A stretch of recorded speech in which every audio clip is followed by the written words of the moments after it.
Chérie, peux-tu me donner mes lunettes, s'il te plaît? Bien sûr. Et voilà. Merci. C'est pas super, hein? Parfait. So, what's up, guys? Fait qu'aujourd'hui, on va faire la fameuse vidéo de Q&A. Fait que vous avez été plusieurs à vous poser des questions. Aujourd'hui, ma femme va vous poser des questions. C'est elle qui va lire. Puis on va essayer d'y répondre du mieux qu'on peut, plus clairement. Peut-être un peu de mystère à travers ça. Donc, on va commencer avec la question numéro 1. Ok, donc la première question, en fait, ça regroupe toutes les questions par rapport à ma compétition. Donc, je vais pas y répondre dans cette vidéo-ci parce qu'on en a déjà parlé. Donc, vous pouvez aller voir dans le vlog numéro 1, numéro 2, numéro 3 de Road to EDFA, qui était la fin de semaine complète de ma compétition. Puis sinon, il y a d'autres questions qui ont été répondues dans le mini-jeu qu'on a fait d'ailleurs la semaine passée. Donc, la deuxième question, c'est à propos des dessins à Oli. Donc, suite au dernier Q&A, il y a beaucoup de gens qui nous ont demandé de voir les dessins à Oli.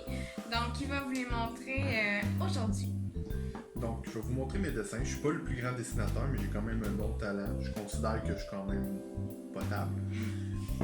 Je vais vous montrer quelques dessins. Je vais vous décrire un peu les personnages que j'ai dessinés. La majorité du temps, c'est pas du calcage. C'est vraiment des aides. Tous les dessins viennent de ma tête. C'est des personnages qui existent déjà, mais j'ai pas eu de dessin ou d'exemple à côté. Donc, je suis assez habile pour dessiner les muscles, dessiner le corps, les proportions.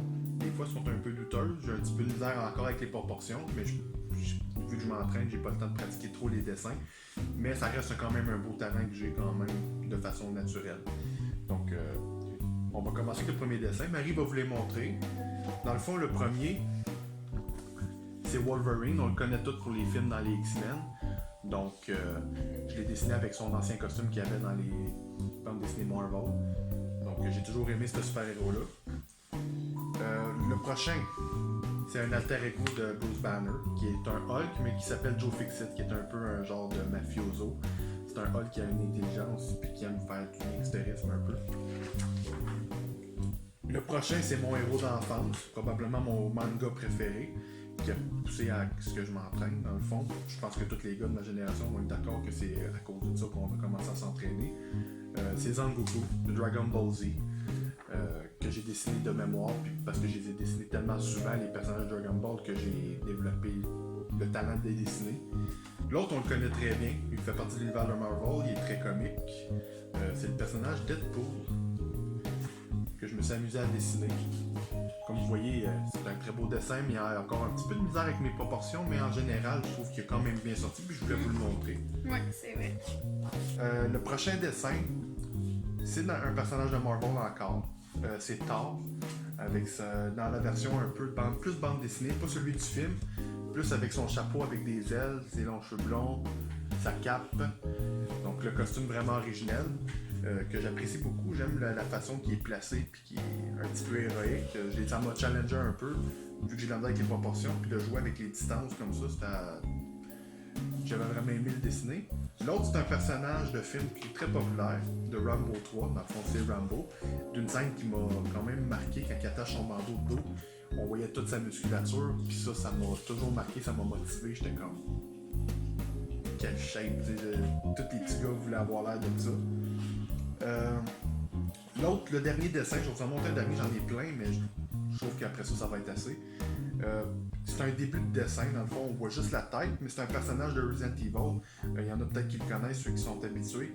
C'est Nemesis, dans le fond, tout simplement.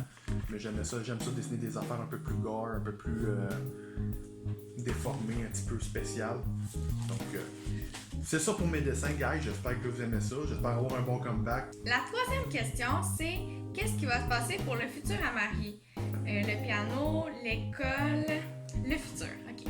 Là, je fais mon cégep à distance. Fait que c'est vraiment une école, cégep à distance. Puis on peut faire les examens n'importe où au Québec. Puis peu importe tu es où, tu peux suivre les cours en ligne, fait que c'est vraiment super. Sinon, après le cégep, là, je suis en train de faire mon école de piano. Justement, après ma compétition, j'ai recommencé à pratiquer le piano, donc c'est pour ça que là, je suis en train d'enlever mes faux ongles. C'est vraiment long à faire, mais Oli me... Ça a pris 3 heures. Ouais, c'est ça. Faut ôter couche par couche la couche de l'ongle, puis il faut faire tremper l'ongle, puis c'est hyper long. Ouais, fait que là, c'est pour ça que... On a commencé par une main à la fois, on a sous-estimé le temps. Ouais. Fait que dans le fond, j'ai recommencé à pratiquer. Puis, en juillet ou septembre, justement, je vais ouvrir mon école de musique.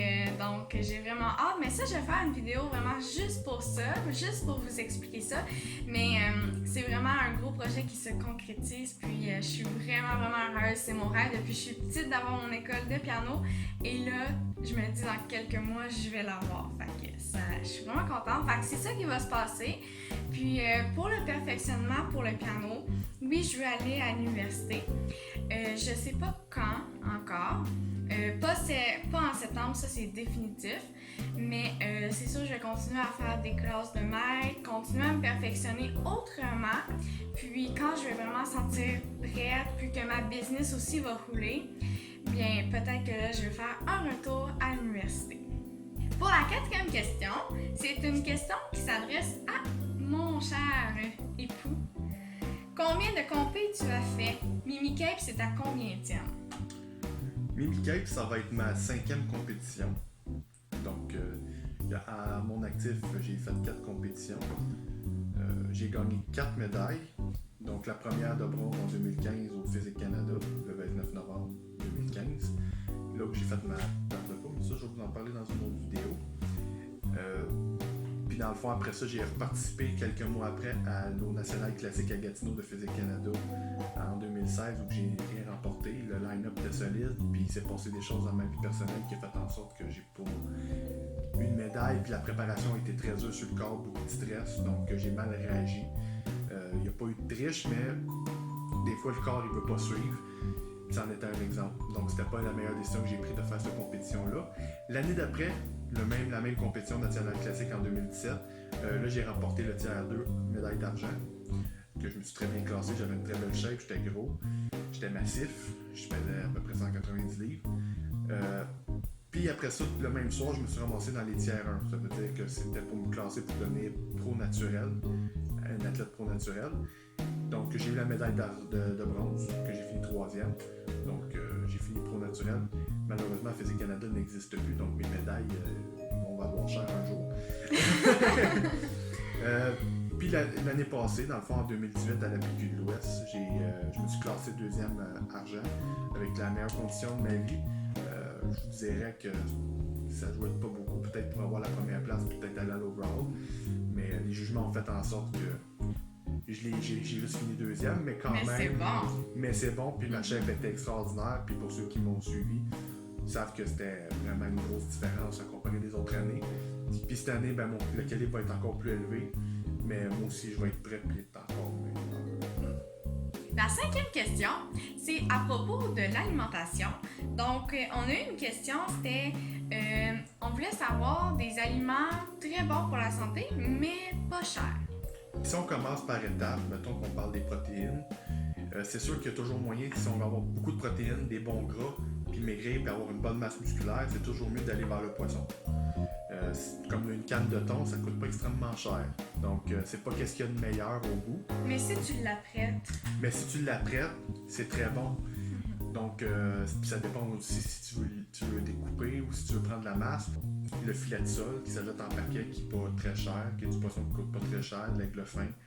Vraiment d'y aller avec des poissons, tu sais, il va pas dans les crevettes ou dans les pétanques, c'est sûr que ça coûte cher. Là. C'est sûr que ça va te coûter une fortune. Pour qu'est-ce qui est des glucides, si mettons tu es en prise de masse, c'est sûr que du riz basmati, ça coûte cher. Pour une petite poche. Si tu veux avoir une grosse quantité, ben, tu es peut-être mieux d'investir dans le Minute Rice. C'est pas la meilleure marque, c'est pas le meilleur riz, mais pour une prise de masse ou pour quelqu'un qui commence qui n'a pas un gros budget, c'est quand même mieux que rien. C'est mieux qu'une claque sur les gosses. Je m'excuse l'expression, mais c'est ça pareil. T'sais, mais c'est toujours moyen de te débrouiller. Ou mettons des patates, ça coûte pas une fortune non plus un sac de patates. Tu t'es découpes, t'es fait blanchir, t'es fait cuire.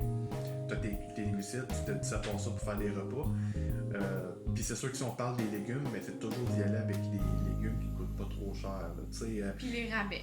Les rabais, c'est de choisir des légumes variés. De la salade, une tonne de salade, tu peux en manger à volonté, puis tu en as pour une bonne quantité. Y aller avec des épinards, du kale, faire des mélanges. Des légumes, ça coûte pas si cher que ça. Puis en prise de masse, ou si t'es en train de l'aîner, t'es pas obligé d'en manger 1 kilo de légumes, là, surtout.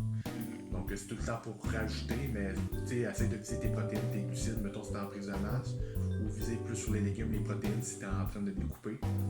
Fait que ça donne une idée, mais tu as certains produits, puis c'est de regarder puis de magasiner.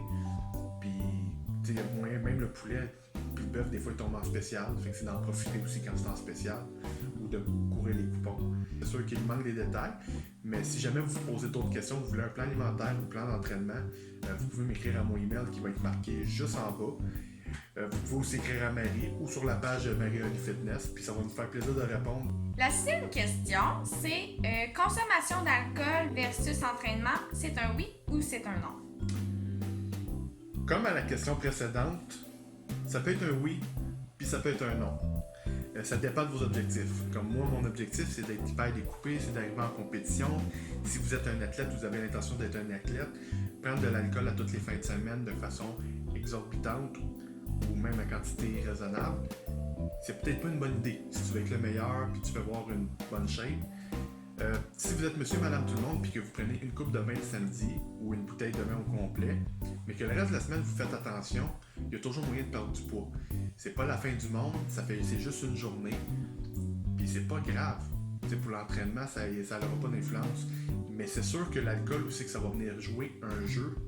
C'est si vous en prenez à tous les soirs, que vous allez veiller à tous les 2 soirs, que vous êtes tout le temps, vous allez au gym, vous êtes fatigué, vous êtes épuisé. C'est pas juste l'alcool qui va jouer un jeu sur votre métabolisme, c'est le fait d'être tout le temps, je m'excuse de l'expression québécoise un peu, mais être poqué. C'est d'être magané, d'être fatigué, la fatigue ralentit le métabolisme, vous avez de la misère à gérer votre poids, votre métabolisme. Tout a plus de misère, la récupération. Donc c'est important que l'alcool, c'est de la couper, mais pas la couper au complet si c'est pas votre objectif de faire de la compétition. Un équilibre? C'est de trouver un équilibre, c'est de trouver qu'est-ce qui fonctionne avec vous. Il y a certains métabolistes qui ils vont boire comme des fous le samedi, ils vont manger comme du monde la semaine ou manger de la scrap la semaine, ils vont être lean. Puis il y en a d'autres qui vont prendre du poids. Donc c'est vraiment d'y aller avec qu'est-ce qui fonctionne avec vous. Mais c'est sûr que si vous voulez être à 100% dans votre entraînement puis être le plus lean possible, peut-être pas prendre de l'alcool. Ou mettons prendre de l'alcool blanche. À la limite, un verre d'alcool blanc, ça n'a rien dedans. C'est sûr que le vin, c'est sucré, la bière avec le houblon, c'est sûr que c'est encore assez sucré. On essaye d'éviter ça le plus possible. Y aller plus avec un alcool blanc, mettons, si vous avez l'intention de faire une petite fête le samedi. Vodka, par exemple, etc. Donc, ça, j'espère que ça répond à votre question. De toute façon, c'est dans n'importe quoi. Toutes des questions d'équilibre. La 7e question, c'est par rapport au plan d'entraînement que Olivier fait. C'est vraiment un spécialiste dans le domaine, donc il peut faire de tout, que ce soit pour les femmes, pour les hommes, peu importe l'objectif. Préparation physique, accouchement. Ouais. Vous avez un certain âge, vous voulez un entraînement de base parce que vous commencez au gym, c'est sûr que vous ne faites pas le même entraînement qu'un gars qui fait 5 ans qui s'entraîne. J'offre un peu plus d'encadrement aussi sur Internet. Si vous avez à m'écrire, vous avez des questions, aucun problème. Avec des plans alimentaires aussi. Plan alimentaire mélangé, je le conseille tout le temps de le prendre avec. Des fois, le monde font comme moi, c'est un petit peu plus cher, mais l'alimentation joue beaucoup sur l'entraînement. Des fois, le monde, ils s'entraînent, mais ils font comme j'ai pas de résultats, parce que se compense avec la bouffe. Il y a d'autres choses qui...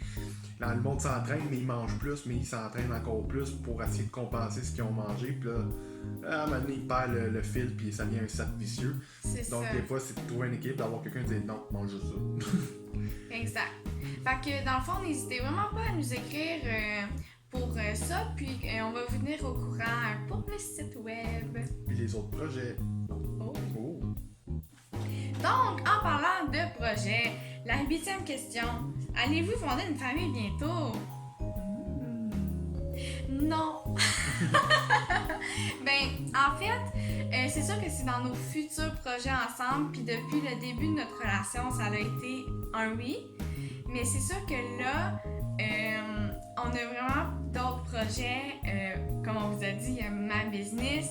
Il y a aussi le gros projet de cet été qu'on va vous parler dans la dernière question. Donc, restez jusqu'à la fin pour entendre ce projet-là. Mais c'est sûr que dans quelques années, ça va être notre projet, mais c'est pas encore le bon moment. Dans le fond, ça sert à rien d'avoir un enfant si on n'est pas capable de... On vit très bien, mais on voudrait être capable de lui offrir plus que qu'est-ce qu'on est capable d'offrir en ce moment. Tu sais, il faut aussi qu'on soit... Des fois, on veut... Tout le monde, il y a du monde qui se précipite, ils ont des enfants, puis c'est pas le bon moment. Premièrement, on veut pas que notre couple en mange un coup. Il va traîner notre couple, il va super bien, même mieux que bien des couples. Moi, c'est du donnant-donnant, on se donne chacun, puis ça nous fait plaisir. J'y fais à manger, elle fait mon déjeuner le matin. Je me suis levé l'autre matin pour y faire un déjeuner de Pâques, je suis pourtant en prep. Mais c'est important de le faire ça par amour. Puis si vous êtes capable de faire ça, c'est parce que vous aimez la personne. Puis si on a un enfant là, avec le peu de temps qu'on a, le couple va en manger un coup. Donc on préfère travailler sur nos futurs, nos affaires, puis être bien installé plus tard, puis vraiment de se concentrer sur la famille. Parce qu'on va pouvoir vraiment se concentrer sur nos enfants, nos business qui vont rouler. Donc c'est vraiment pour une question d'y aller étape par étape. C'est ça, par timing. Un équilibre. La 9e question, donc avant l'annonce de notre projet d'été, c'est quoi nos PR au gym? Ouais, dans le fond, un PR, c'est le power rep, c'est la rep maximale, le 1 RM. Dans le fond, mon RAW, je pense que c'est mon collègue Andrew qui me pose la question. Dans le fond, un RAW, c'est quoi? C'est le total de ce que vous... dans le fond, vous benchez, deadlift, squat. Dans le fond, c'est les 3 techniques de powerlifting le plus servies, dans le fond, des compétitions. Donc, Marie, on le sait pas. Fait qu'on va faire une vidéo là-dessus. Puis on va essayer d'aller voir son PR. Ça serait le fun de le faire. Fait qu'on va le faire dans une vidéo. Pour ma part, je vais commencer avec le deadlift. Le deadlift, je me suis déjà rendu à 595 à peu près. Pour 2 coups. C'est arrivé une fois là, que je l'ai essayé. Malheureusement, j'étais un petit peu moins fort sur le deadlift parce que j'ai eu une blessure, donc je fais attention. Fait que du deadlift partir de la terre à cette heure, vu que j'ai un background de powerlifter, c'est un peu plus dur sur mon dos. Fait que le deadlift, je suis moins fort. Bench press, j'ai jamais essayé mon 1 RM, mais tu sais, j'ai réussi à déjà faire 2-3 reps avec 405. Fait que sûrement que je suis capable d'aller une petite affaire plus haut, peut-être 425. Fait qu'on va y aller à peu près. Pour le squat, faudrait que je le calcule, mais le plus haut que je suis allé, c'est 6 plaques. Vraiment, là, de chaque part. De chaque côté. Fait que ça fait 12 plaques de 45. Ça, c'est quand je faisais du powerlifter, j'étais un peu plus fort. Du bodybuilding, on vise moins la force. Fait que j'ai perdu un peu de force, mais je suis plus musculaire. T'sais, on travaille plus sur l'hypertrophie que la force. Mais je suis encore très fort, pareil. Je suis assez solide, mais mon objectif, c'est pas de me blesser. Puis plus qu'on avance dans mon sport, c'est mieux d'y aller plus mollo. Ou si on veut s'économiser. Mais donc, je juge que j'ai quand même un bon raw en général. Fait que c'est pas mal ça. Fait que restez alerte pour la vidéo à Marie quand on va faire son 1 RM sur chaque affaire. Ça va être vraiment drôle à voir un peu la différence. Puis on fait le calcul, moi versus Marie. Ça pourrait être intéressant de voir la différence de force parce que vous voyez déjà que côté stature, c'est moi qui l'emporte. Mais ça, c'est normal. Si le contraire, ce serait pas cute. Pour la dernière question, la 10e, ben c'était un apartment tour, mais... Bye bye Montréal! On s'en va, mais dans le fond, l'apartment tour, pourquoi qu'on le fait pas? Parce que c'est vraiment... Bordélique. Avec toutes les boîtes, puis... C'est tout petit, ça vaut pas vraiment la peine de faire le tour. Pour vrai, il n'y a pas grand chose à voir, c'est 3 petites pièces. C'est le bordel. Non, c'est ça, on a la petite chambre, mon garde-robe il ferme pas en plus. Il y a le petit salon où est-ce que vous voyez peut-être nos photos sur Instagram, puis puis il y a ici. La cuisine, la fameuse place qu'on fait nos vidéos. On s'en va en condo. Yeah!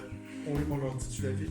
On Ben leur dit. ouais, ben On ouais. s'en va à Chambly, on quitte Montréal, on va sur la Rive-Sud, on a réussi à avoir un beau condo qui va être beaucoup mieux pour faire les vidéos, l'éclairage est belle. Pour le prix qu'on l'a eu, on a un super condo, Il y a 3 chambres. 3 chambres, donc plein de projets où que Marie va pouvoir commencer son école de piano, qu'on travaille fort ensemble pour le partir.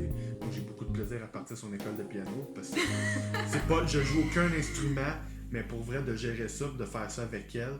Quand je vous disais que dans un couple, c'est important d'être en amour puis d'avoir des projets ensemble, c'est d'embarquer dans les projets de l'autre. Donc, de peinturer, de prendre le projet, de gérer, de fabriquer des contrats, de préparer tout ça avec elle, c'est un plaisir fou. Donc, c'est notre gros projet pour l'été. Ça explique pourquoi qu'on manque un peu de temps ou que même les vidéos depuis que tu mènes sont un petit peu décalées des fois. Ouais. On essaie d'en mettre 2 par semaine, mais c'est pas évident. Parce que là, il y avait ma compétition, il y avait toutes les visites des condos, il y avait la paperasse du condo qu'on a acheté. Puis souvent, les journées sont sombres depuis quelque temps. On a quelques jours de soleil. On est chanceux. Hier pour aujourd'hui, on pouvait se promener en short et en t-shirt. Sauf que certaines journées, il fait sombre. Donc, Puis à l'appart. à l'appartement, comme on vous dit, c'est très petit. Il manque d'éclairage. C'est pas tout le temps évident de faire des vidéos. Tandis qu'au condo, on va pouvoir... On va avoir vraiment une place pour ça. ouais, avec des lumières qu'on va installer, on va commencer à s'équiper un petit peu mieux. Ouais. Donc, on va pouvoir vous offrir des meilleurs contenus. Ça va être plus stable aussi dans nos horaires. C'est sûr qu'on peut pas aller à l'encontre de la vie, mais en général, ça explique un peu les décalages qu'on a fait. Donc, c'est ça pour nos projets, guys. Donc, On a tellement hâte. on va hâte. Ça va être trop. Puis là, on va faire un condo. Condo tour. tour. Condo tour. Mhm. Donc, restez à l'affût, parce qu'il va y avoir d'autres vidéos, c'est sûr et certain. Je pense que vous voyez un peu qu'on est sérieux dans notre démarche de vouloir attirer plus de gens, de faire des vidéos. On a beaucoup de plaisir à le faire. Donc, pouce bleu. Puis, abonnez-vous. Je suis tellement pas habituée de le faire. Abonnez-vous. Puis, guys, sa compétition, c'est dans 4-5 semaines. Restez à l'affût de ça. Il va y avoir plein de vidéos. 2 par semaine. Donc, 2 par semaine. Mimi Capes, ça va être 3 jours comme IDFA.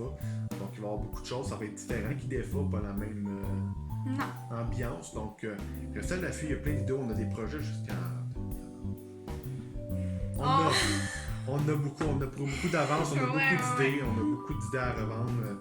Et si vous avez des idées à nous proposer, n'hésitez pas. Écrivez. Puis n'oubliez pas, pour les trucs, email, Instagram, écrivez-nous, ça va nous faire plaisir. Donc, bonne semaine, guys, puis à la prochaine vidéo, puis take care.